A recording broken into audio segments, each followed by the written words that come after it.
Welcome back to the Breaking Down Walls podcast. I'm Jill Barrile, founder of Bare By Barrile, intimacy coach and boudoir photographer. I'm here with my co-host Natalie Kartmeyer, trauma-informed somatic coach and yoga instructor. This is a space where we question the rules, challenge the norms, and talk about the things that most people avoid. Today we're talking about manifestation. Ever hear of it? It's everywhere, on social media, on t-shirts. It's even being sold as a secret to everything. But is it actually real?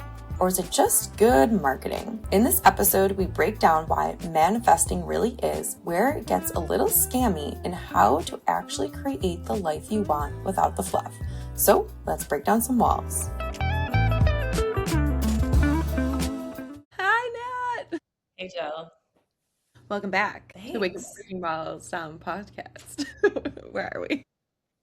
Well, I think today we're going to talk about the concept of manifestation. Yes, we are. We heard that a lot of people, that's a popular thing these days. We hear this a lot, the word manifest. I think that it got really, really popular during the pandemic. I feel like I remember seeing like so many manifestation coaches and all this and that. And then I think the public kind of caught on to people who claimed like, oh, I can help you manifest all this money, but you have to pay me. Yeah. Pay to Well, play. I don't know, dude. Like, maybe you're just taking everybody's money and that's why you have money. I don't know that this is manifestation. You know, I even see it on t-shirts now and like keychains are just like manifest that shit. Like I hear that so often. I'm like, interesting.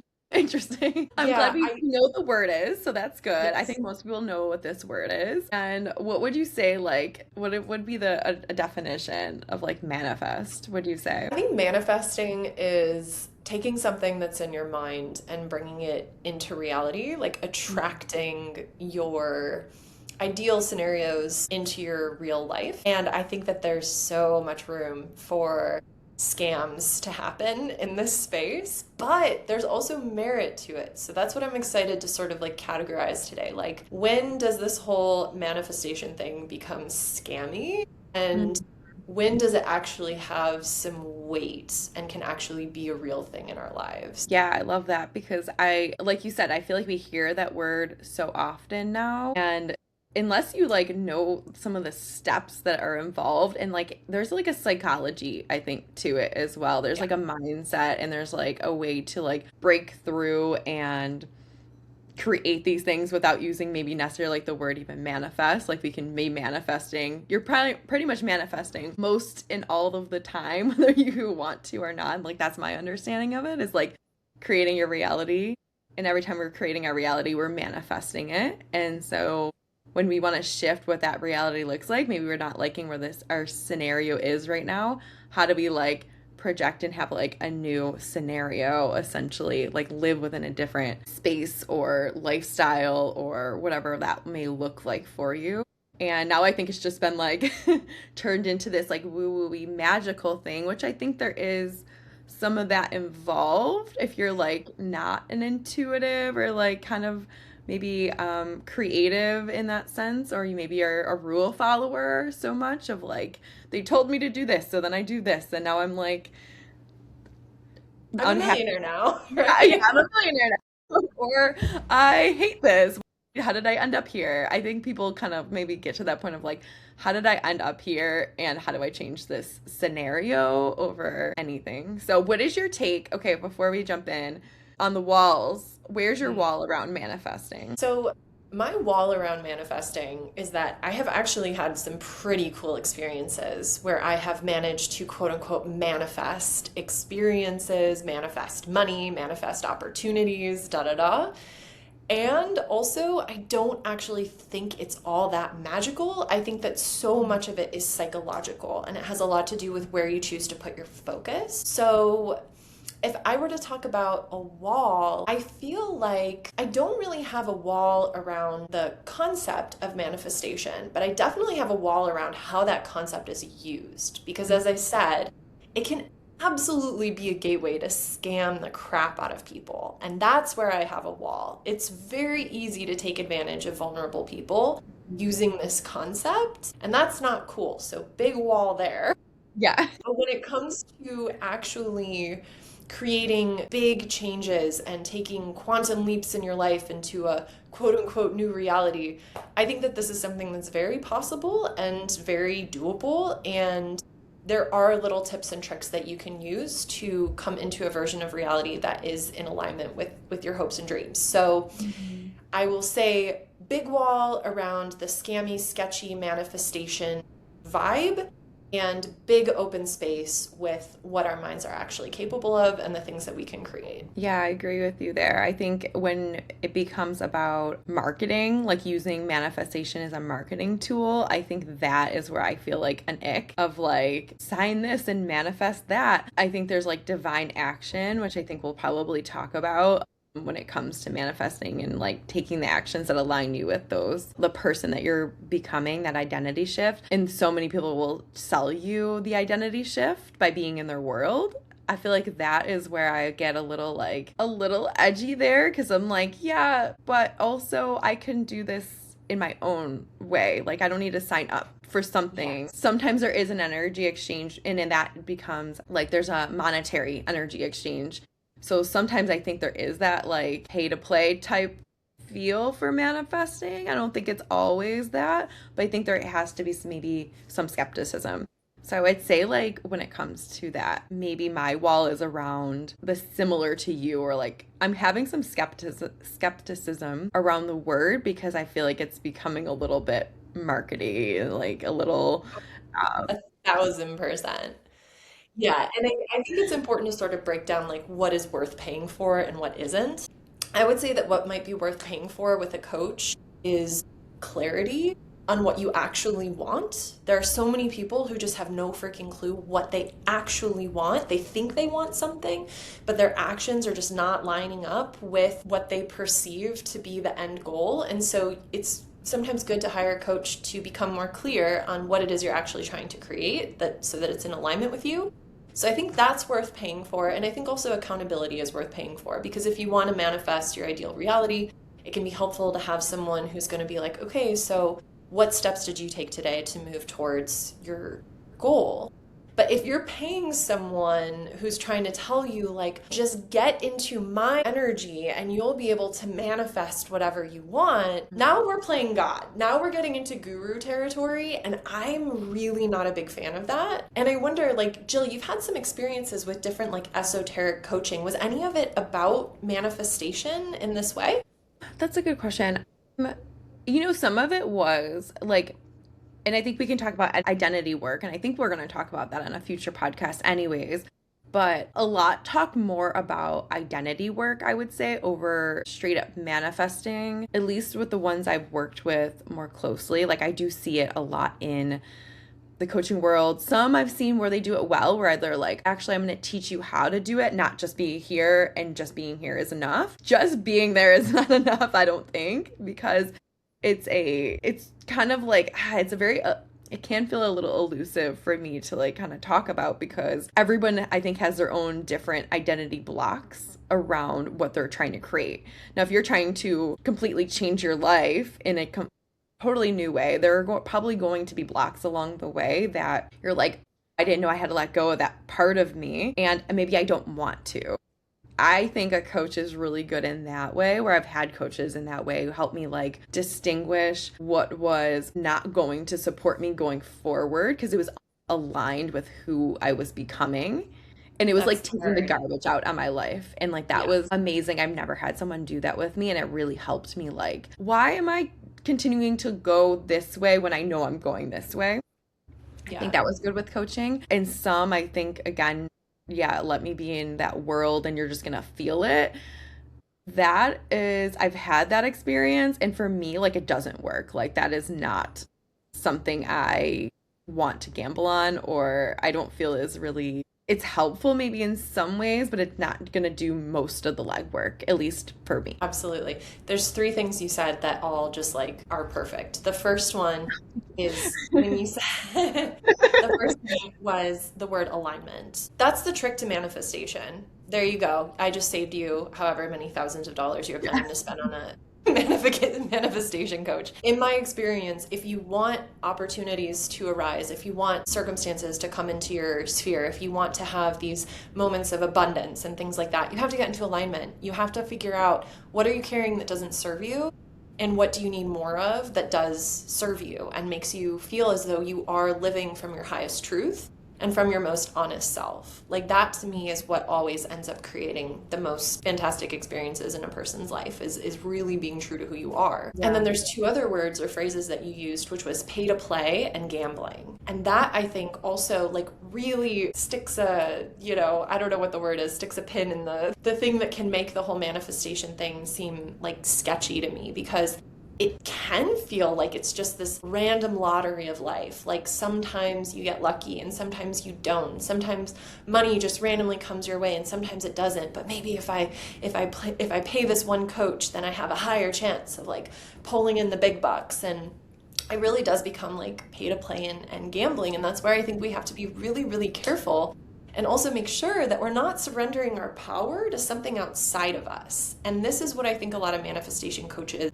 the sketchier ones, can do. I'm not saying all of them, because I have had, I've had my own experiences where it's kind of like a coach will teach me like how to get into better alignment with myself. And then now all of a sudden the opportunities and the abundance are starting to flow my way because I am actually in proper and honest alignment with who I truly am. But for these coaches that maybe are a little bit more sketchy and are maybe like, blurring the lines, or you have to pay me a little bit more and then I'll drop more secrets. Yeah. That I think is taking more of like the gambling side of the brain and more of like, oh, maybe I'll hit it big this time. And I think we just have to be so careful with that. Yeah, that's a really good way to put it. Like that it's like there's also that adrenaline of like investing big. I know I've had that kind of feeling sometimes where I'm like, it kind of feels good to like make this big investment in myself, and I know it's going to shift my identity just by spending the money. Yes, it did. Not always was like always aligned though, right? So like making sure that it's aligned with like who that highest person is that you're trying to achieve, I think is part of it. And sometimes you get it wrong. And that's like maybe part of the identity too, of like, oh man, I realized I wasn't that person so I don't know if you want to speak to that a little bit, because I'm imagining you have some. I think we need to talk a little bit more about what that identity piece is, because if you're not really in the coaching world, that might not really be like a thing where you're like, identity piece, what is this? What is identity piece? What is alignment? Like, what are we really talking about here? So there's this concept that who you believe yourself to be is what will manifest in your life. So for example, I identify as a traveler. I am a traveler. So because I am a traveler, you best believe I'm going to be traveling the entire world, because my identity is as a traveler. Or if you identify as a smoker, it's because you smoke. And that's what you're going to do, and that's what you're going to be, and that's what you're going to manifest in your life. If you identify as someone who's consistently broke and sucks with money, you will consistently be broke and you will always suck with money. But if you identify as someone who's really good with money and you're frugal and you know what you're doing, that is what will manifest in your life. So when we're talking about identity shifts and when we're talking about alignment, we're talking about what kind of story are we telling ourselves about who we are, and is it actually aligned with the core of our being? And when you find that alignment, when you feel that sort of like click into place, that's when the psychological piece of this really comes together. So if you want to hear the trick to manifestation, it's not crazy. It's actually just first of all, the first thing you have to do is you have to be really honest with yourself about what you actually want and what is truly something that would resonate with who you are as a person. So there are some people who will say like, well, I just want $1 million. That's what I want. Okay. But then when you really break that down for what that would mean for you and how that would affect your life, how that would affect your relationships, how that would affect your career, how it would affect the way that you spend your time, all of these things, that actually might not be what you want for yourself in reality. It might be something that sounds nice on paper. Who doesn't want $1 million? Yeah. But you have to think about, what are the drawbacks of that? Yes, okay, maybe some things will become more available to you, but what would become less available to you? What would negatively impact you from that situation? And we protect ourselves from those sorts of experiences. And also you have to ask yourself, do you think that's even possible for you? Because if you don't think that's even possible, it's not going to come into your sphere most of the time, right? So I think that a lot of it really is being honest about what you actually want and what your system would be able to receive in a way that would feel safe. Because there's also like the panic of something shifting and changing so dramatically that you immediately sabotage it because you're like, I don't know how to handle this. This is so unfamiliar to my system. I'm going to push it away. And this is why like study after study has been done on lottery winners. And it's something like 95% of them lose all of their winnings within 5 years because their nervous system, their identity, they do not identify as a millionaire in any way. So they get that money and they're like, I don't know what the hell to do with this. I'm going to give it to all my friends. I'm going to buy some fancy cars. And then before you know it, it's all gone and they're back to baseline, but that baseline is what's familiar, right? So when we're manifesting, like, I don't think it makes like manifesting, when we're setting goals for ourselves and we're deciding like, this is what I want to create in my life, it has to be something that actually feels attainable to our system and something that we can actually imagine happening for ourselves. And so much of manifestation in my experience is being able to imagine yourself in the scenario that you want to be in and embodying that to a degree that your nervous system can feel safe in that particular scenario. So I think that one of the biggest ones for me was, Jill, when you and I wanted to go and travel, we wanted to go to South America together, and we found that really cheap ticket to Colombia like 10 years ago. Yeah. And I still owed my parents some money. And so it was like, I wasn't allowed to travel until I paid them back. And so I knew I wanted to travel with you though. And I knew how aligned it felt to be going to South America with you on that particular flight on that day. And so we bought the tickets. They were super cheap. And I was like, you know what? I'm going to figure out how to get this money so that I can go. But for now, I'm just going to take this one little step forward and I'm just going to trust that like it's going to come because this action, this step forward, it feels so right and it feels like it's what I need to do. And then sure enough, I ended up having this small inheritance that I didn't even know was available to me. Perfect amount, I kind of remember. Perfect amount, the exact perfect amount. I needed $4,000. It was like 4,000 and some change. Like it was the most perfect thing in the world. And I was able to just write the check and be like, hey guys, here's my debt. I'm paying it back. Also, by the way, I'm going to South America. But I feel that that was like such a perfect example of being in such clear alignment and having such clarity on, I know that this is what I want, this is what my system needs, and this is where I'm going to put my focus so that it can just come into reality for me. And that's what I think is the trick to creating these opportunities for ourselves. It's like, you have to know what you want, you have to take a step forward, and then come into that feeling of trust that something is going to align for you to continue you on that journey. And if you think you want something and you take a step forward, but then all of a sudden there's all these like blocks around it, I found that most of the time that means that it's actually not in alignment with me. It's not actually the right thing at the right time. And you realize that as time goes on and you get more in alignment with something that is right. And you're like, oh, that's why that thing didn't work out. This is working so much better for me. Yeah. It's so interesting. Like as you're speaking, I was thinking about kind of a more recent like manifestation thing that I created. And it was like, because I feel like some of them happen very fast where you're just like, you take that divine action and it's like roll, like we go with it. And there's other ones that can take such a long time. And you're saying like, sometimes it just doesn't align. And speaking to like the receivings part of it, you have to be able to like have a place for those things to land. Like you said, for example, like we moved into this house. We bought a house last year in the town that I've always wanted to live in. I've been coming to this town probably for over 10 years.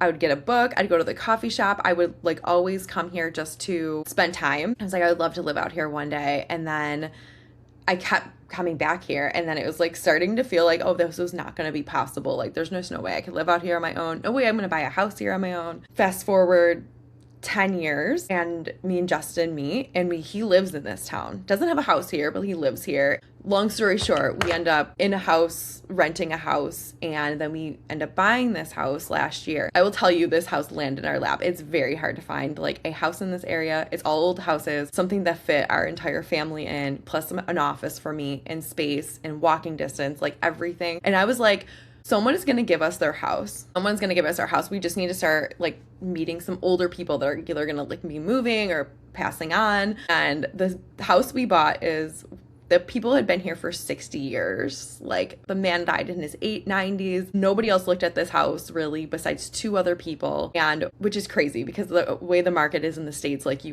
it's nuts. Only house we looked at, actually we looked at another house, the only house we put an offer in on, and we got it. And then being in this house, and it brought up so much that it was hard for me to fully receive being here. Even though I had been manifesting it for years, it still took there was a little bit of turbulence. Like, I knew this is where I needed to be, but there was a little turbulence of it landing because it was such a big manifestation of what I was desiring, that receiving was like, I'm getting exactly what I wanted. But then, like, the landing was like an airplane. You're like, okay, let's just get on the ground. It's been a year now, and it's probably now I'm like, oh no, I live here. It feels good. I feel aligned. So I wanted to even just speak to that of, like, sometimes these things take a while, and sometimes because you completely shifted from where you thought this would never happen to it actually happening. Sometimes there's that, like, period where it's like, okay, this is actually my life. This is what I always wanted. And, like, the receiving aspect. So while you're taking those actions, also opening yourself up to, if this showed up for me today, would I even be able to receive it?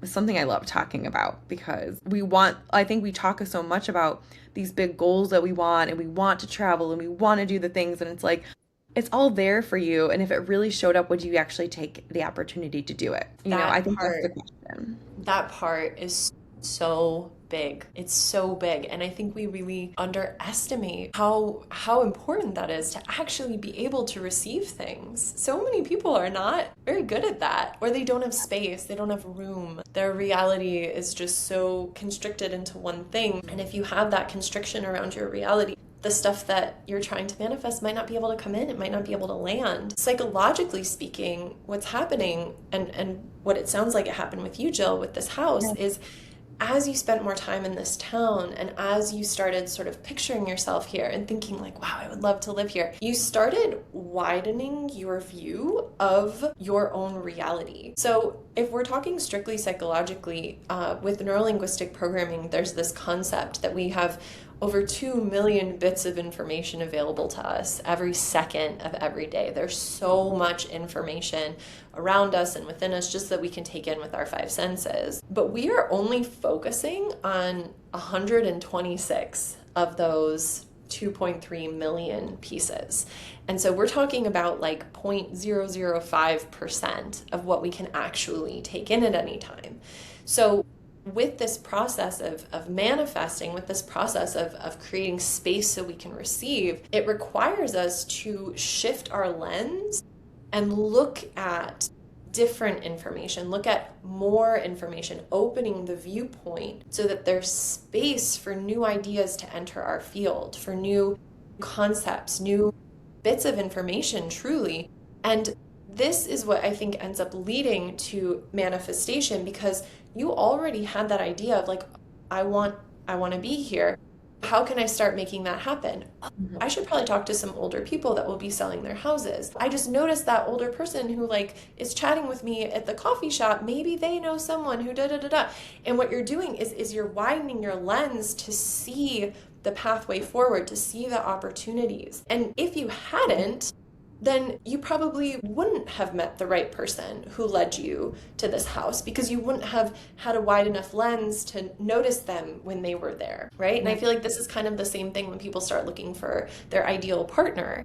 And it's like, okay, well, if you decide you want to start looking for your ideal partner, you're going to have to keep your eyes open. You're going to have to start showing up for things and going into places that they might be. And then you meet a person who introduces you to another person who ends up, and it's like what you're really doing is you're widening your lens of possibility. And the thing that you are looking to manifest is probably within that lens. It is within those 2.3 million bits of information somewhere. You just have to sort of like open your eyes a bit more and look and find it and see, okay, where do I go from here so that possibility comes closer to me? And that, I think, is the trick of manifestation. And sometimes you do get lucky and you just immediately shift your gaze and there it is. It's right there. But other times you do sort of have to wander around a little bit and be like, okay, I'm looking for the thing. Where is it? and it can take time. But that time is also something that's preparing you, that's clearing you out so that when it gets there, you can fully embrace it. And I think that's a really cool thing, that it's like we subconsciously know how long something should or shouldn't take so that we can be prepared for it.